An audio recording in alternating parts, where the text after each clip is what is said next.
এদের খেলে ফেলে বলে একটা দুপুর করে কাটা আজকে আমরা করব সিপিসি তাই তো সিপিসি আজকে 3 নম্বর ক্লাস আমরা এতদিন সেকশন 9 পর্যন্ত আলোচনা করছি দুইটা ক্লাস আজকে আমরা 10 থেকে শুরু করব ইনশাআল্লাহ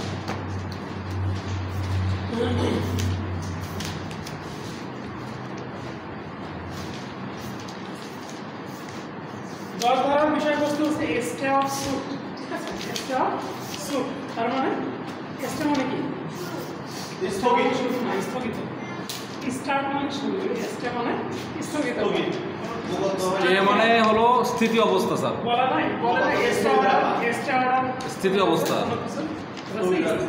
স্থিত অবস্থা বা স্থগিত অবস্থা কোনো কিছু যে অবস্থায় আছে ওই অবস্থায় পজ করে দেওয়া এটা হচ্ছে স্টে তুমি যে বসে আছো এখানে স্টে অফ স্যুট নিয়ে কথা বলছে স্টে অফ স্যুট কেন হবে কোন বিষয়ে কোন একটা মোকদ্দমা কেন স্টে করা হবে সেই বিষয় নিয়ে এই জায়গাটাতে বলা হয়েছে যেটা যেটা এটা একটা নীতির অধীনে আসছে 10 এবং 11 ধারা দুইটা নীতি আছে 10 ধারার নীতি হচ্ছে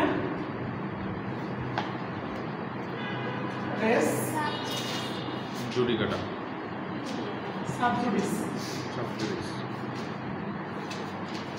রেস সাবজুডিস আর 11 ধারা হচ্ছে রেস জুডিকাটা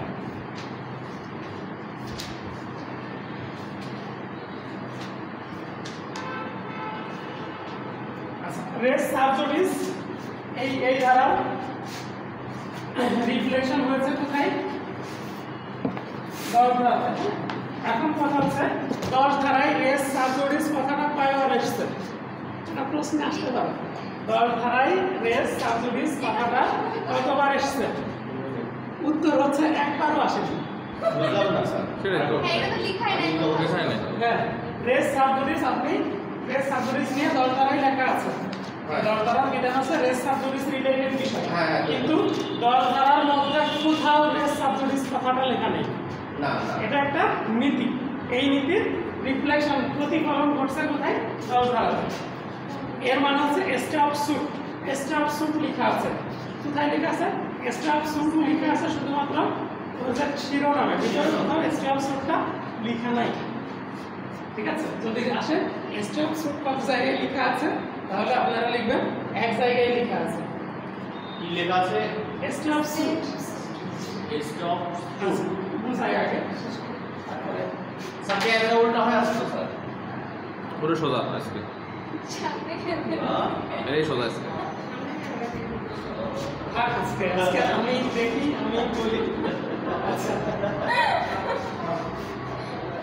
তাহলে স্টে অফ স্যুট এটা মানে রেস সাবজুডিস বলতে যা বোঝানো হয়েছে সেটা হচ্ছে স্টে অফ স্যুট মানে মামলার স্থিত অবস্থা মোকদ্দমার স্থিত অবস্থা তার মানে মোকদ্দমা থেমে থাকবে কেন মোকদ্দমা থেমে থাকবে কেন একটা মামলা থেমে থাকবে সেই কথাগুলো এখানে বলছে একটা শর্ত যদি মেনে নিয়ে আসা হয় একটা শর্ত যদি পূরণ হয় তাহলে কোনো মামলা কি হবে স্টে হয়ে থাকবে এখন স্টে কার জন্য দরকার বলেন তো স্টে কার জন্য তার দখল তার যে মামলা করছে তার দরকার নাকি হচ্ছে যে যার বিরুদ্ধে বিবাদী দরকার এক্স্যাক্টলি তার মানে আমার বিরুদ্ধে যদি মামলা হয় সেই ক্ষেত্রে আমি যদি দেখি যে ওই মামলাটা একই বিষয় নিয়ে আরেকটা মামলা আবার চলমান আছে সেটা যে কোনো কোর্টে হতে পারে বাংলাদেশের বাইরের কোর্টেও হতে পারে বাংলাদেশের সুপ্রিম কোর্টেও হইতে পারে লোয়ার কোর্টেও হইতে পারে আবার যে কোর্টে মামলাটা করছে ওই কোর্টেও হইতে পারে কেন কি যখন কোর্টে হইতে পারে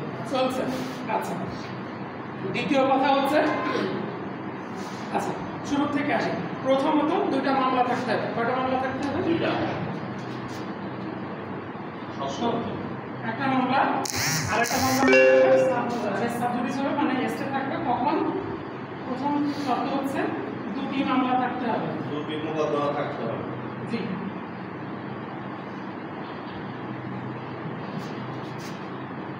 একটি আগে দায়েরকৃত বা পূর্বে দায়েরকৃত পরবর্তীকালে আরেকটি হচ্ছে একটা পূর্বে হলে আরেকটা পরবর্তীতে হবে আসলে লিখলাম আচ্ছা এটা হচ্ছে প্রথম শর্ত তার মানে দুইটা মামলা থাকতে হবে লিস্ট দুইটা মামলা থাকতে হবে দ্বিতীয় কথা হচ্ছে মামলা দায়ের মামলা কয়টা দুইটা মোকদ্দমা দায়ের বিষয়বস্তু সামগ্রিকভাবে একই হবে। একই হবে। দুইটি মামলার বিষয়বস্তু একই হবে, মানে একটা সম্পত্তি নিয়ে মামলা হয়েছে। আগেরটাও এইটাও, আগেরটাও দখল উদ্ধারের জন্য, এটাও দখল মানে এটা উদ্ধারের জন্য। বুঝলাম না, দুইটা মামলা বলতে কোনটা বললাম না যে একটা বিষয় নিয়ে দুইটা মামলা হয়েছে। মানে আমার জমি নিয়ে দুইটা মামলা। হ্যাঁ, আপনার জমি নিয়ে দুইটা মামলা হয়েছে। মামলাটা এখানে স্থগিত রাখে যে ওইটা শেষ না হওয়া পর্যন্ত এই মামলা আগাবে না। ব্যাপারটা এরকম। মোকদ্দমা মানে কখন আমার এটা দরকার হবে, এই যে 10 এবং 11 ধারা বলছে দুইটা মোকদ্দমার ক্ষেত্রে এই জিনিসটা কার্যকর হবে, দুইটা মোকদ্দমা থাকতে হবে। প্রথম কথা এটা। তারপরে মোকদ্দমা দেওয়ার বিষয়বস্তু একই হইতে হবে, ঠিক আছে? ধরেন জমি নিয়ে মামলা, জমির দখল উদ্ধার নিয়ে মামলা, আর একটা মামলা পরবর্তীতে জমির দখল উদ্ধার নিয়েই করা হয়েছে। মনে হয়েছে তার কাছে যে একটা মামলা তো যাচ্ছে আসতেছে, দেখা যাচ্ছে 3 মাস পর পর হচ্ছে যে ডেট করতেছে, তো আরেকটা মামলা ঠুকে দিই, তাহলে 15 দিন পর পর যেতে হবে, বুঝছেন না? এরকম ইন্টেনশন থেকে হয়ে থাকে সাধারণত।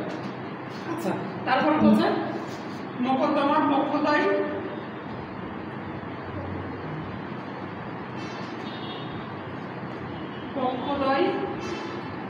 একই হবে বা তাদের প্রতিনিধিদের মধ্যে হবে।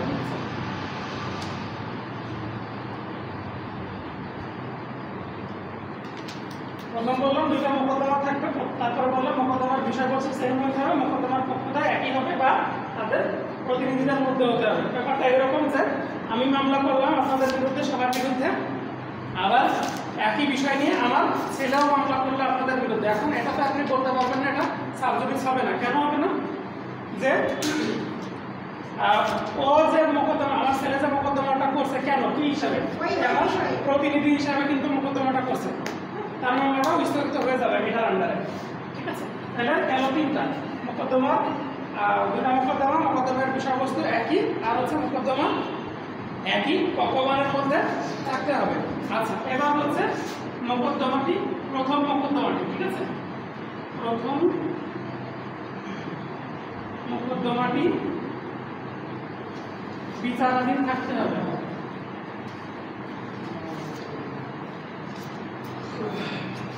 কোথায় বিচারাধীন থাকতে হবে? এখানে কোর্টগুলার যে কোনো কোর্টে বিচারাধীন থাকলেই হবে। প্রথমত যেই দেওয়ানি আদালতে বিচার হয়েছে, মানে মামলা পরের মামলা হয়েছে, সেই আদালতেও হইতে পারে। তারপরে বাংলাদেশের যে কোনো আদালতে যেখানে এই দাবি নিয়ে মামলা করা যায়, যে কোনো কোর্টে হইতে পারে, সুপ্রিম কোর্টে হইতে পারে। আবার বাংলাদেশের বাহিরে, সরকার যদি বাংলাদেশের বাহিরে কোথাও কোনো আদালত তৈরি করে, বাংলাদেশ সরকার করতে পারে না, বিভিন্ন সময় আদালত যে কোনো সময় যে কোনো জায়গায় করতে পারে। ধরুন কোনো একটা ম্যাটার নিয়ে বলবো যে ভারতের হাইকমিশনে আমাদের একটা আদালত তৈরি করা, আদালতের কার্যক্রম করার জন্য, তো সেটাও একটা আদালত হিসেবে, বাংলাদেশের আদালত হিসেবে গণ্য হবে, ঠিক আছে? তো এরকম যে কোনো জায়গায় যদি এই মামলাটা, এই বিষয়বস্তু নিয়ে একই পক্ষসমূহের মধ্যে মামলা চলমান থাকে, ঠিক আছে, তাহলে ওইখানে কোর্ট কি করবে? কোর্ট স্টে অর্ডার দিবে, বলবে যে এই মামলাটা এখানেই স্থগিত থাকবে। আগের মামলাটা নিষ্পত্তি না হওয়া পর্যন্ত বা কি হচ্ছে সেটা না দেখা পর্যন্ত এই মামলা আর আগাবে না। তাহলে স্থগিত থাকবে কোন মামলাটা? পরেরটা না আগেরটা? পরেরটা। আগেরটা শেষ হয়ে যাবে, তারপর যদি স্টার্ট হবে, ব্যাপারটা এমন না। স্টার্ট হবে ব্যাপারটা এমন না, ততক্ষণ পর্যন্ত পোস্টপোন থাকবে, ততক্ষণ পর্যন্ত স্থগিত থাকবে। না, বুঝলাম, কিন্তু কি স্থগিত থাকলো? হ্যাঁ, প্রথম মামলা শেষ হয়ে গেল, প্রথম মামলা শেষ হয়ে গেলে 11 ধারায় চলে যাবে। তাহলে এই হচ্ছে ব্যাপার, যে বলছে যে ওই মামলাটা শেষ হওয়া পর্যন্ত কি থাকবে, না স্থগিত থাকবে। বুঝা গেছে? আচ্ছা, তার মানে কেন এটা করা হচ্ছে, এটার পিছনে যুক্তি কি? মামলার চাপ কমাতে হবে, যে একই বিষয় নিয়ে বারবার কোর্টে আসা দরকার নেই। আবার কথা আছে, একটা মুরগি কয়বার কাটবেন আপনি, কয়বার জবাই করবেন? একবার, একটা মুরগি একবারই জবাই করা যাবে। এটা 10 এবং 11 ধারা রিফ্লেকশন, এই কথাটা স্যার দেখা যাচ্ছে দুইটা মামলা করছে, একটা আগে করছি পরে করছি। হ্যাঁ, আগেরটা আগে শেষ হতে হবে। আগেরটা আগে শেষ করতে হবে। এবার শেষ হওয়ার পর ওটা চলবে কিনা, এটা চলবে কিনা, এবার আসলে পরে ঠিক আছে?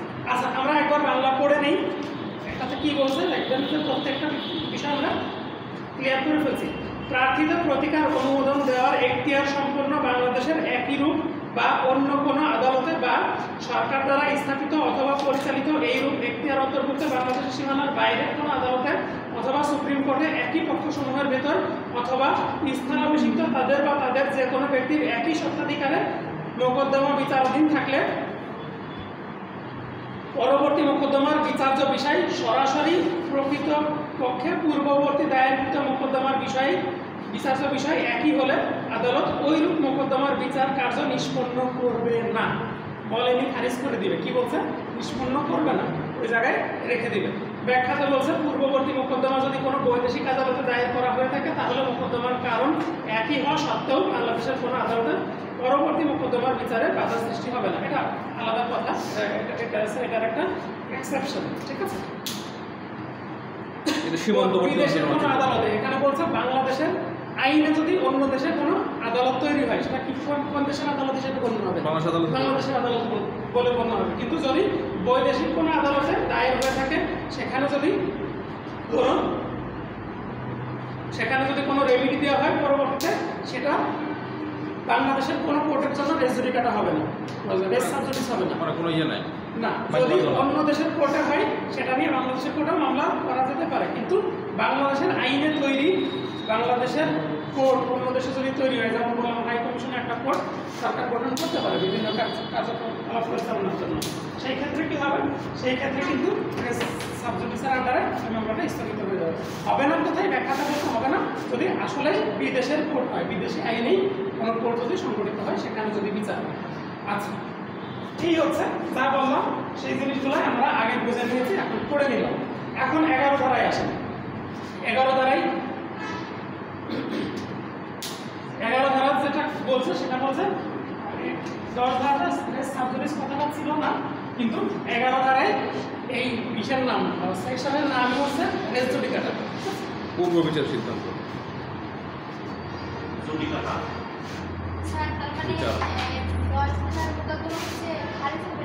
না, ওটা স্থগিত থেকে যাবে, খারিজ করতে হবে, মামলা চাইলে চালাতে হবে, ওই অবস্থায় থাকবে, ওই অবস্থায় থাকবে। ওটি আদেশে হয়ে লাগে ওই দেখছি এডিএম কোর্ট, ওই সিভিল কোর্টের মামলা নিষ্পত্তি না হওয়া পর্যন্ত স্থগিত করা হবে। স্থগিত করা হবে, রাইট। এটাকে স্টে অর্ডার বলে। আচ্ছা, এবার দেখেন 11 ধারা। 11 ধারাতে আছে রেস জুডিকাটা। শর্ত সেম, দুটি মোকদ্দমা থাকবে। ঠিক আছে? একটি পূর্বে দায়েরকৃত আর একটি হচ্ছে পরবর্তীতে। পূর্বের মোকদ্দমাটি মাঝখানে একটা অপশন আসবে, নিষ্পন্ন হতে হবে।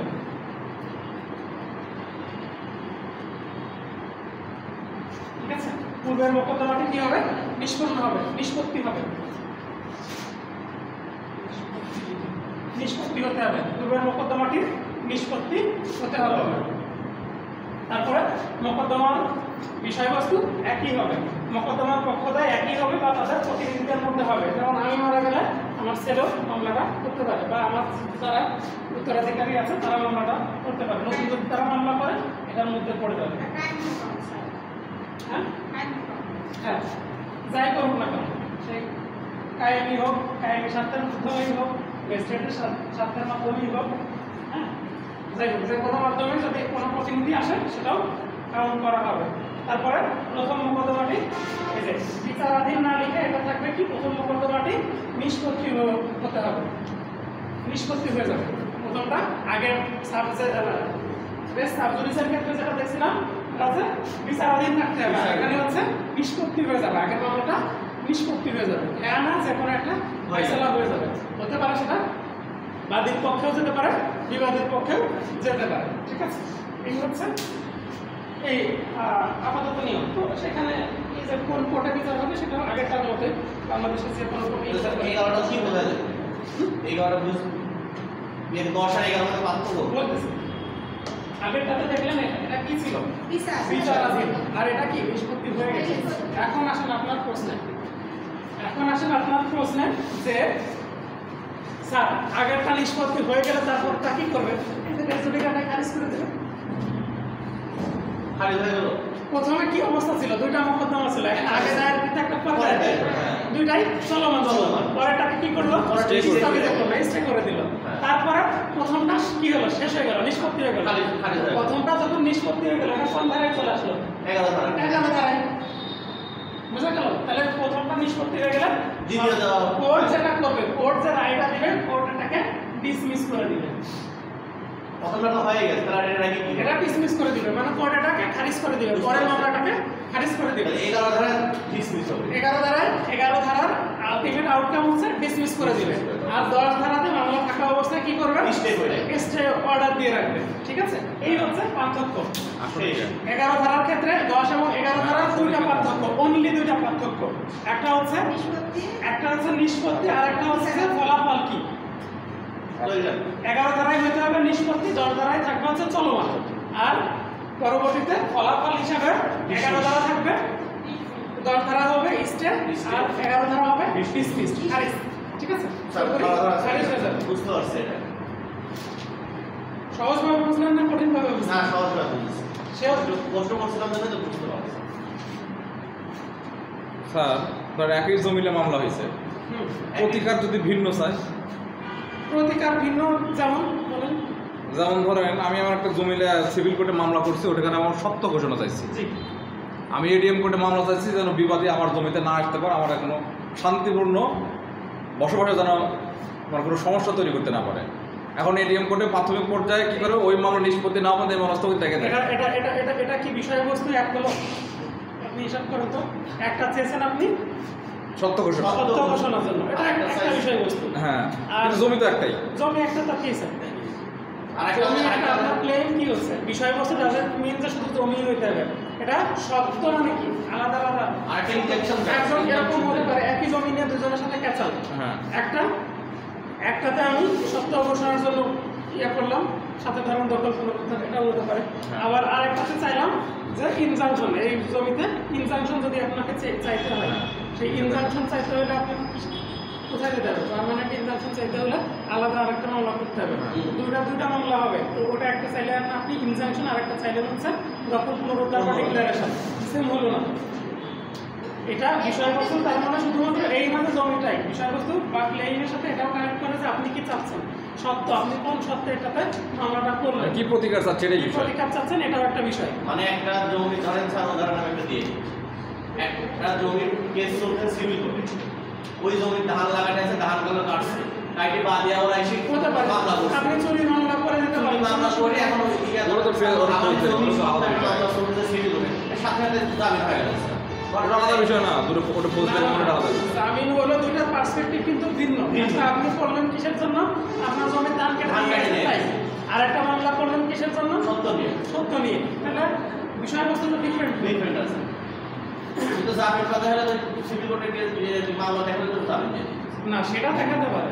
আর যে এরকম মামলা চলমান আছে, সেই ক্ষেত্রে কোর্ট দেখবে যে আসলে ওর এই ধান কেটে নিয়ে আছে কিনা, তারপর বলবে তুমি যা করছো তা ফেরত দাও, ব্যাপারগুলো এভাবে ক্লোজ করে দিবে। ঠিক আছে, আচ্ছা, এই হচ্ছে 10 এবং 11 ধারা গেল। এর মধ্যে কোনো কথা থাকা, প্রশ্ন থাকার কথা না, তারপরে আপনাদের কোশ্চেন দেখলে আপনারা করতে পারবেন। তাহলে স্যার মোটা দাগে আমরা কি বুঝবো যে একই বিষয়বস্তু নিয়ে একই আপনাদের একটা কথা বলি। এসআর অ্যাক্টে 8 ধারা এবং 9 ধারা, আপনারা চিন্তা করেন তো, 8 ধারা এবং 9 ধারা দুইটাই কিসের জন্য? দখল পুনরুদ্ধারে। এখন বলা হচ্ছে 8 ধারার একটা মামলা কি করে দিল?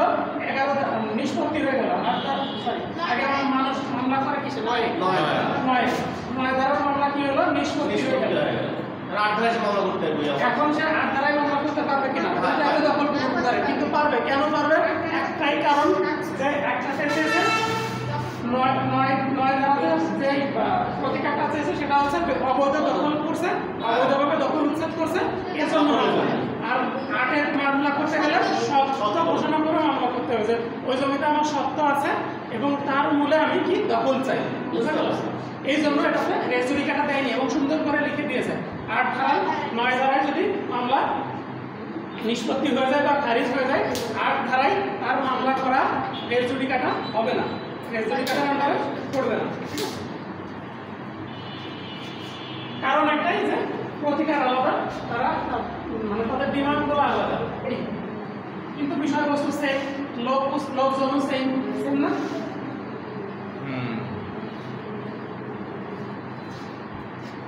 আচ্ছা 12 ধারা আছে পার্ট অফ ফার্দার সুট। এখানে বলছে দেখেন, এটা খুব বেশি ইম্পর্টেন্ট না, আপনি একটু জেনে রাখেন। যখন কোনো বিধি অনুসারে কোনো বিশেষ কারণে বাদী কর্তৃক পুনরায় মোকদ্দমা দায়ের করা নিষিদ্ধ হয়ে থাকে, যখন কোনো কি অনুসারে, বিধি অনুসারে বিশেষ কারণে বাদী কর্তৃক পুনরায় মোকদ্দমা দায়ের করা নিষিদ্ধ হয়ে থাকে, তখন যে আদালতের প্রতি এই আইন প্রযোজ্য হয় সেরূপ কোনো আদালত তিনি সে একই কারণে পুনরায় মোকদ্দমা দায়ের করতে পারবেন না। বলছে আইনে যদি কোথাও কাউকে কোনো মামলা করতে, একবার মামলা হয়ে গেছে পরবর্তী মামলা করতে নিষেধ করে, সেই ক্ষেত্রে যদি চূড়ান্ত হিসাবে ঘোষণা দিয়ে দেয় এরকম কোনো কিছু, তাহলে ওইটা নিয়ে আর এখানে মামলা করা যাবে না। যেমন আমরা জানি যদি 16 ডিগ্রি করা হয়, 16 ডিগ্রি হলে অন্য কোথাও মামলা করার সুযোগ থাকে না, থাকে না, ওটা নিয়ে আর কোথাও আসা যায় না। ব্যাপার। আচ্ছা 13 ধারা খুব ইজি জিনিস, when foreign judgment not conclusive।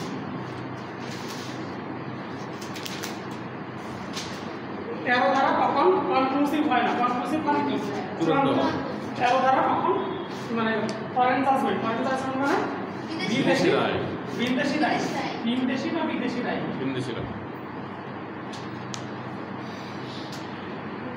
কখন কি হবে না, কনক্লুসিভ হবে না, চূড়ান্ত হয় না। আইনের কথাগুলো সব কি নেগেটিভ, এখানে যদি লিখে দিতে পারতো কখন চূড়ান্ত হয়, দেখেন নিচেরগুলো দেখবেন, আপনাদের মনে একটা কোশ্চেন দিয়েছিলাম এরকম ফার্স্ট মিনিট যে কখন চূড়ান্ত হয়, পজিটিভে কোশ্চেন দিয়েছিলাম। আচ্ছা দেখেন অপশনগুলো দেখেন, কখন চূড়ান্ত হবে না, যখন উপযুক্ত এখতিয়ার সম্পন্ন আদালত কর্তৃক রায় ঘোষিত হয়নি, যখন উপযুক্ত আদালত কর্তৃক রায় ঘোষিত হয়নি।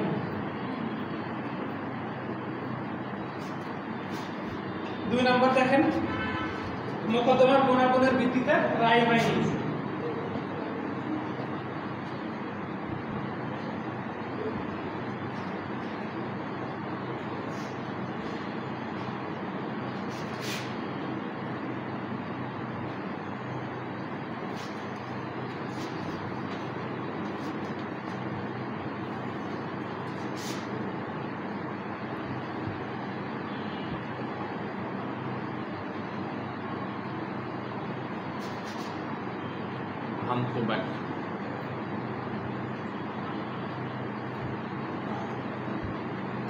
ব্যাখ্যা দেওয়া হয়েছে এবং সেই ব্যাখ্যার আলোকে রায়টা দেওয়া হয়েছে, এবং যেটা বাংলাদেশের আইন অস্বীকার করে, যে ব্যাখ্যাটা দেওয়া হয়েছে সেটা বাংলাদেশের আইন কি করে, অস্বীকার করে। আচ্ছা যে রায় আইনগত ব্যবস্থার মধ্যে প্রদান করা হচ্ছে অনুষ্ঠিত পদ্ধতি ও কার্যকর ন্যায় বিচারের পরিপন্থী হবে, পদ্ধতিটি ন্যায় বিচারের পরিপন্থী হবে,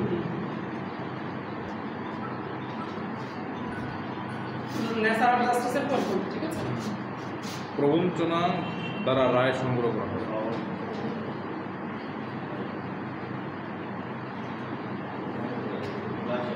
আর লাস্টেরটা হচ্ছে যদি এটা ফ্রডুলেন্টলি হয়ে থাকে, হ্যাঁ প্রতারণার মাধ্যমে যদি হয়ে থাকে অথবা কোনো প্রবঞ্চনা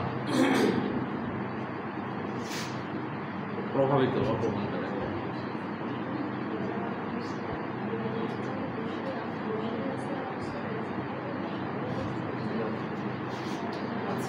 লাস্ট ওয়ান যে আইন বিরোধী, বাংলাদেশের আইন বিরোধী কোনো কথা থাকে, বাংলাদেশে প্রচলিত আইনের বিরুদ্ধে।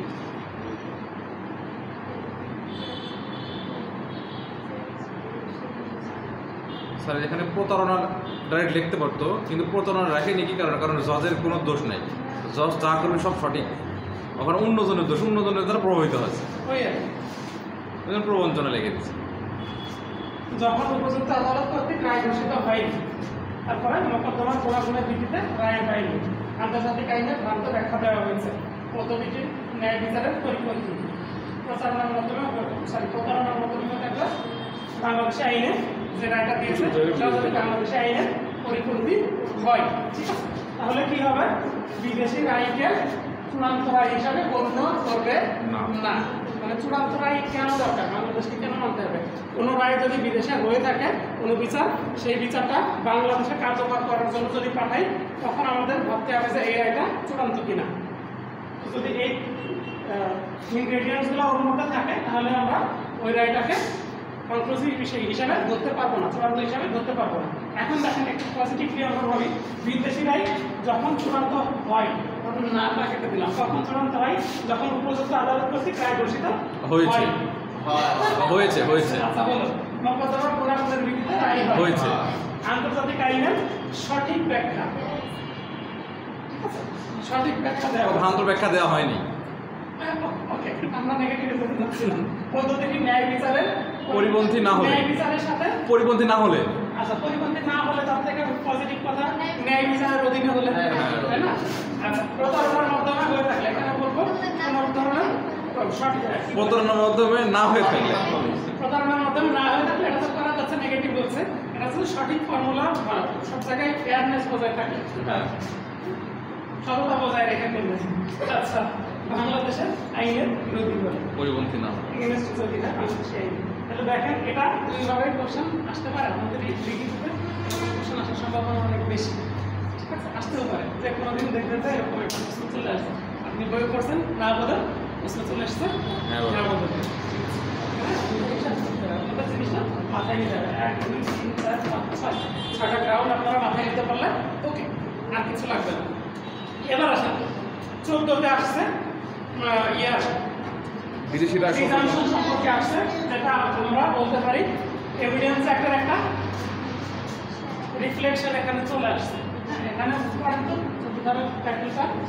বিদেশি রায় সম্পর্কে অনুমান, অনুমান আমরা অনুমান করছি না এভিডেন্স অ্যাক্টে, অনুমান কি করছি? shall presume, may presume আর conclusive conclusive proof, এটা presume আর এটা হচ্ছে proof। আচ্ছা, এখানে 14 ধারার কথা বলছে, 14 ধারাকে কনক্লুসিভ মানে 14 ধারায় বলছে বিদেশি রায় সম্পর্কে দেশের আদালতের অনুমান কি হবে। এখানে আইনে বলছে কোর্ট shall presume,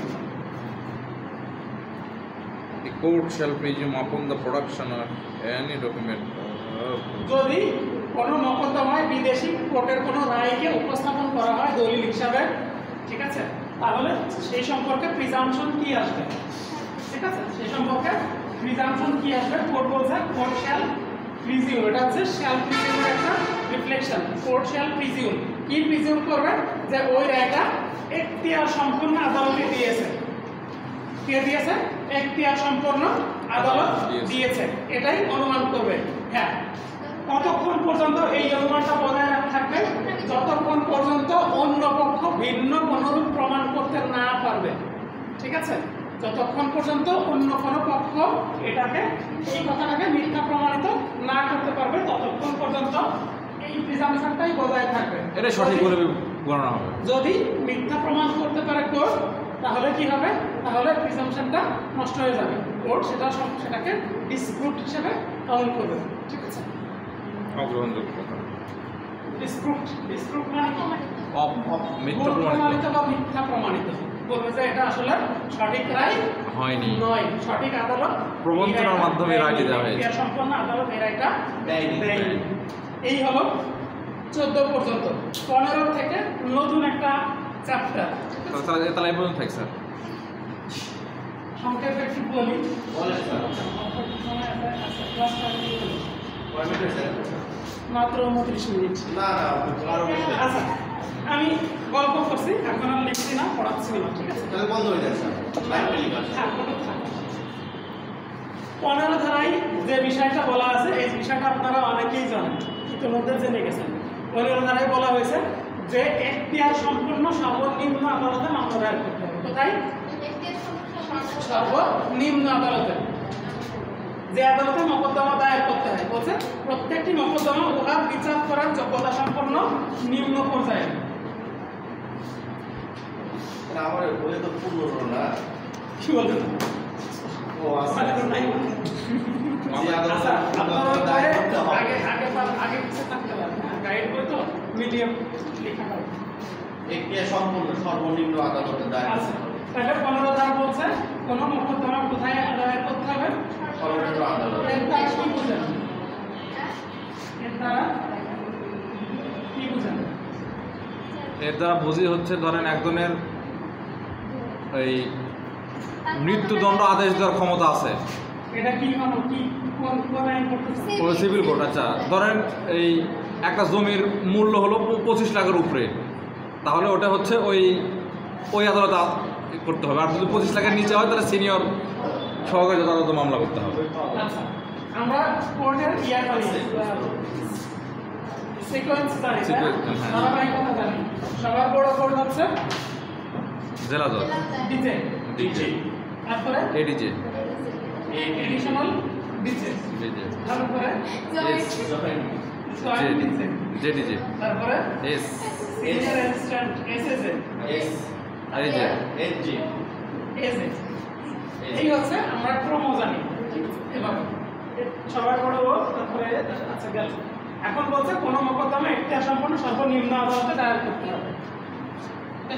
এখন কথা হচ্ছে এর মধ্যে সর্বনিম্ন আদালত কোনটা? SG SA. এখন আমি 16 লক্ষ টাকার একটা মামলা করব। 16 লক্ষ টাকা মূল্যমানের একটা মামলা করব। কোথায় করবো? সিনিয়রের কাছে যাবো। 16 লক্ষ টাকা মূল্যমান কোথায়? Senior assistant. কারণ এই মামলাটা সিনিয়র অ্যাসিস্ট্যান্ট জাজি কি করতে পারবে? ওনার এখতিয়ার সম্পন্ন, তার এখতিয়ার মধ্যে পড়ছে, তার এখতিয়ার সম্পন্ন, সে এই মামলাটা দেখা এখতিয়ার সম্পন্ন। আচ্ছা আচ্ছা, ডিস্ট্রিক্ট জাজেও তো এখতিয়ার আছে না? আছে। ডিস্ট্রিক্ট জাজের এখতিয়ার আছে না? আছে। যে কোনো মামলা যে কোনো পরিমাণ টাকার মামলায় ও নিতে পারবে। হ্যাঁ পারবে। কিন্তু ডিস্ট্রিক্ট জাজে কেন করবো না? কারণ এখতিয়ার সম্পন্ন সর্বনিম্ন। সর্বনিম্ন বললাম, তার জন্য ডিস্ট্রিক্ট জাজে করবো না। এডিজেতেও করতে পারতো, তাও করবো না। এটা গেল কোন পার্সপেক্টিভে? এটা হচ্ছে ফাইনান্সিয়াল পার্সপেক্টিভ বা মনিটারি জুরিসডিকশনের ক্ষেত্রে। এখন আসেন যে প্রবেটের মামলা আমি কোথায় করবো? 16 লক্ষ টাকার একটা প্রবেটের মামলা। শোনো না, এটা হচ্ছে প্রবেট বলতে স্যার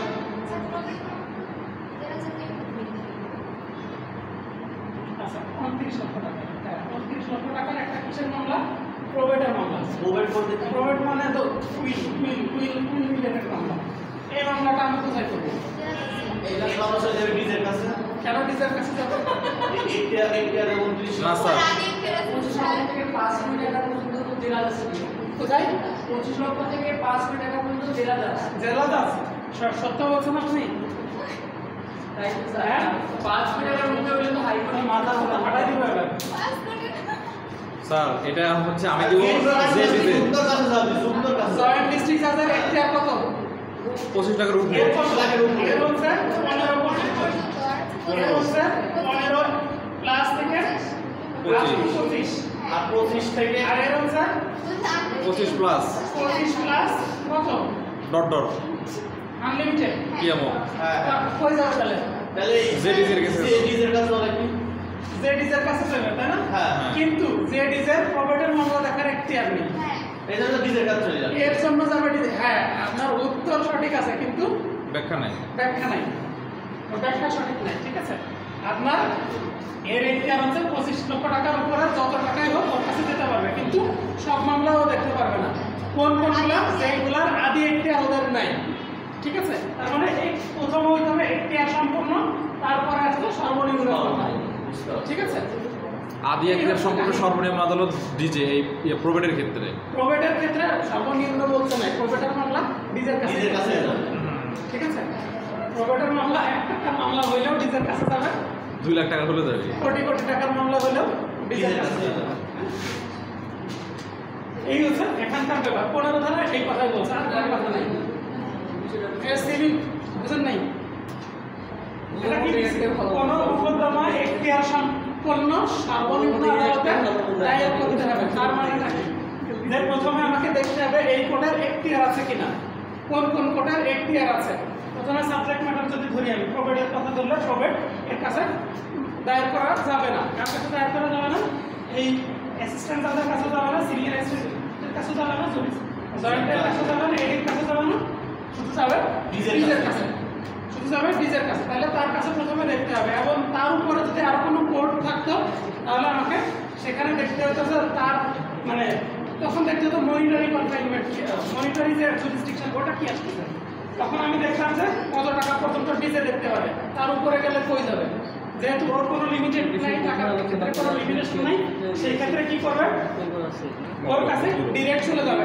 আরেকটা উদাহরণ দেই, ধরেন বলেছে যাবো পারিবারিক মামলা, পারিবারিক মামলা সাধারণত দেখতে হচ্ছে সিনিয়র অ্যাসিস্ট্যান্ট জাজ লেভেলের লোকজন, ঠিক আছে, সিনিয়র অ্যাসিস্ট্যান্ট জাজ লেভেলের লোকজন। তো তার এখতিয়ারের মধ্যে এটা আসছে পারিবারিক কথা, ধরে নিচ্ছি আমরা, আইন এটা বলা হয় যে সিনিয়র জাজ দেখবে শুধু, তো আমরা ধরে নিচ্ছি তারই এটা দেখার ক্ষমতা আছে। কিন্তু মামলাটা হচ্ছে 29 লক্ষ টাকা, ধরেন 29 লক্ষ টাকারই মামলা, 5 লক্ষ টাকা 29 লক্ষ টাকা। তাহলে আমরা মনিটরি জুরিসডিকশন যদি দেখি তাহলে 29 লক্ষ টাকার মামলা কে দেখবে, এই জিডিজে জেডিতে দেখবে।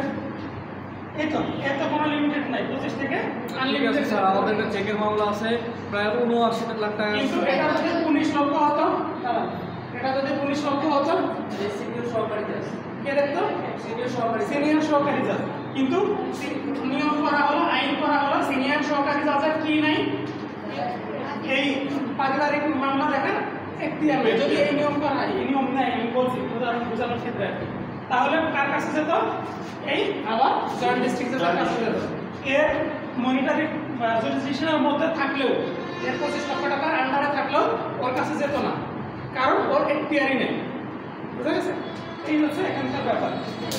আর একটু ভিডিওটা আরেকবার দেখে নেবেন, তাহলে আরো ভালো ক্লিয়ার হবে। ও হ্যাঁ, লাইভ টেলিকাস্ট তো চেষ্টা করবো। স্যার ঠিক আছে স্যার, তাহলে ভিডিও কি ক্লোজ করবো? এই হচ্ছে 15 ধারা বিধান, 16, 17 খুব ছোট, আমি সংক্ষেপে আলোচনা করে দিচ্ছি। ষোলোতে বিষয়বস্তু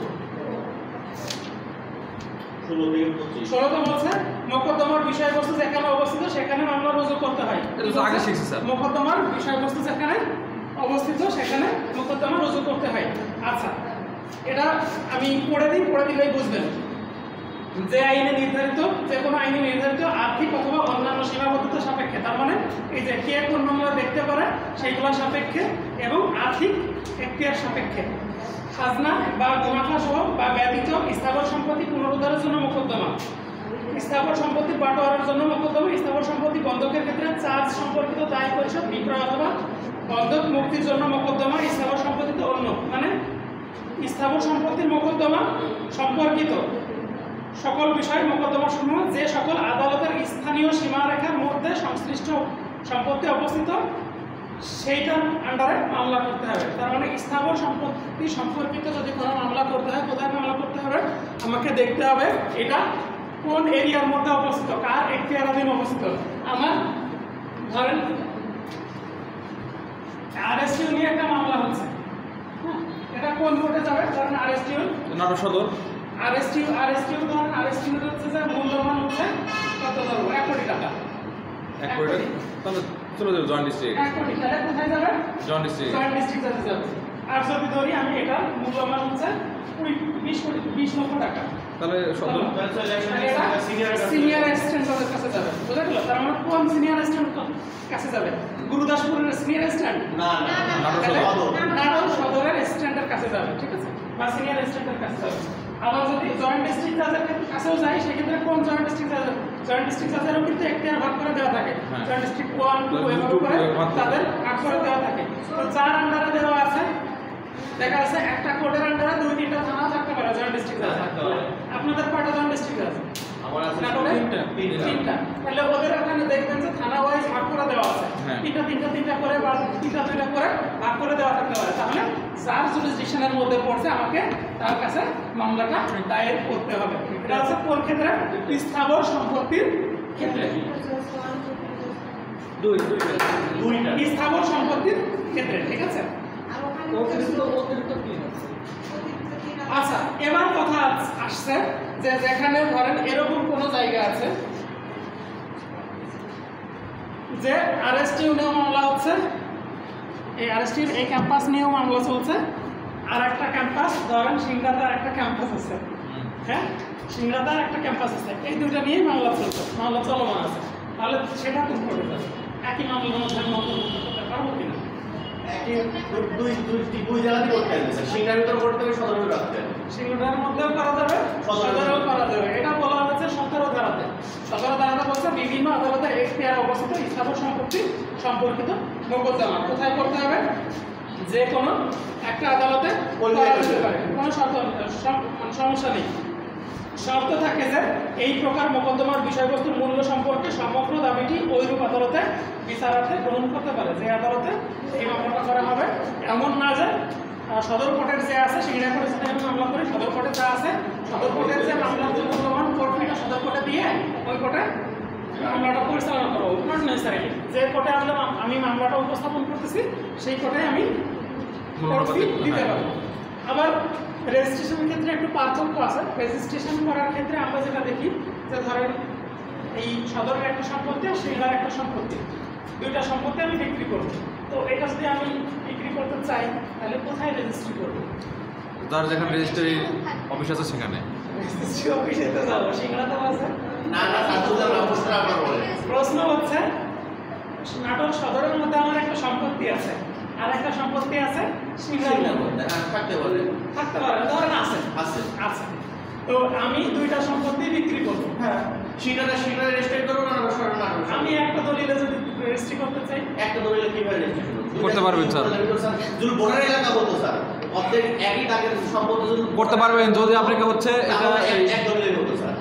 কি বলে ডিসি যদি হচ্ছে আপনাকে করে দেয়, মানে ডিসি বলতেছি মানে স্যার এই সাব মানে রেজিস্টারে যাই প্রধান, তার কাছে রেজিস্টার করেন। আচ্ছা এখানে ব্যাপার হচ্ছে এখানে যেখানে প্র্যাকটিসটা হচ্ছে যেখানে জমির পরিমাণ বেশি থাকবে সেই সাব রেজিস্টারে গিয়ে রেজিস্ট্রি করতে। না না স্যার, এখানে আরেকটা প্রশ্ন আছে স্যার। বলেন। প্রশ্ন হচ্ছে স্যার, তো দুই জমি তো দুই জায়গায়। তো কি স্যার, এখন এর পরবর্তী প্রসিডিং এ আমি আসছি। পরবর্তী প্রসিডিং যেটা হবে, পরবর্তী প্রসিডিং হচ্ছে ওই যে সাব রেজিস্টারে এটা নিবন্ধন করা হবে, ওই সাব রেজিস্টার কি করবে, একটা নোটিশ বা একটা পাঠাবে ওই রেজিস্ট্রি অফিসে যে এরকম তোমার ইয়ার একটা সম্পত্তি এরকম বিক্রি হয়েছে, একটা বিক্রি হতে পারে, বন্ধক হতে পারে, যে কোনোটাই হতে পারে। তো সেটা কি করা হবে, তাহলে তুমি এটা তোমার সরকার রাখো বা তোমার যদি নথিভুক্ত করতে হয় নথিভুক্ত করো। সেটা করবে এটা বললাম না, জনবহুল কথাটা বললাম না, যে জনবহুল কথাটা বললাম না। জনবহুল বলছি না, হ্যাঁ হ্যাঁ, একটা কথা বললাম। বললাম একটা নোটিশ দিবে।